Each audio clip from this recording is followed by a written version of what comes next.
Welcome to the Corona Correction series in association with Refinitiv. I'm your host, Roger Hirst. We've talked a lot about oil, copper and gold during this series, but perhaps the most important commodities right here, right now, are agricultural commodities and maintaining the supply chains for foodstuffs. I spoke to Daniel Redo, Director of Agricultural Research at Refinitiv, to ask if the shutdowns were affecting either production or supply of foodstuffs, or both. I mean, the agriculture and the food and beverage sectors have been very heavily impacted. Nearly everyone in the world has experienced the food shortages firsthand at grocery stores or maybe online. Personally, I'm still speechless at seeing shelves completely empty of fruits and vegetables, meats, cheeses, pasta, and canned goods. The bright side is that there are ample supplies of the main crops that go into making foodstuffs. Crops like wheat for bread, pasta and biscuits, sugar to sweeten everything, rice is a staple food, corn and soybeans to feed livestock. The problem has been that global trade flows and supply chains have been severely disrupted following things like port disruptions.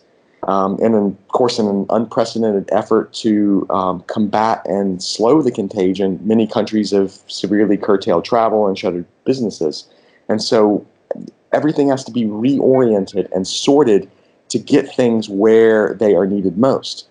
This is the problem we've had for as long as I've been around in this business. The world has always produced enough food.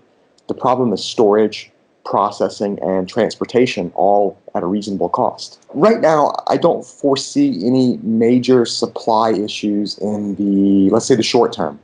South America is coming off very good corn and soybean crops, and the Brazilian soybeans are what, like, for example, China is buying to feed their pork.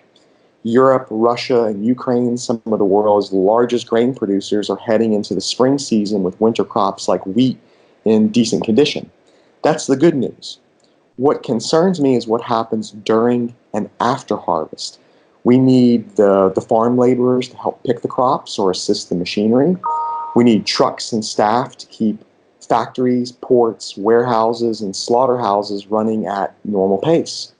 Otherwise, the whole system breaks down.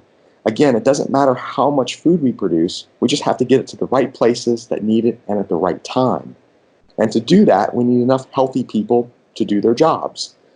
There are already reports rolling in around the world of major issues arising in these types of sectors. In Argentina, for example, a recent Reuters article was reporting that only half the usual trucks carrying beans are getting to crushing facilities because municipalities are controlling the movement of grain trucks through their jurisdictions.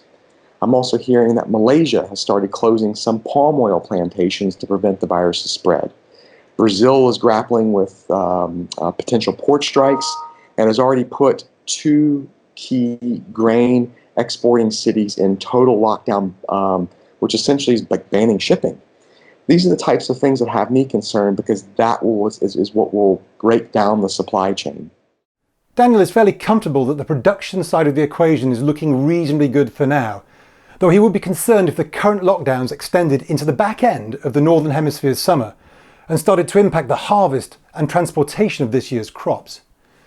He was, however, worried about the breakdown in the current supply chains, echoing Refinitiv's consumer analyst, Joan Martis, who was concerned about empty shelves when we interviewed her in early March. Daniel also echoed the thoughts of metals analyst Andy Home, in that these outages in supply could eventually lead to inflation of consumer prices for many essential goods. The authorities will be monitoring this sector very closely. We'll see you later with another update.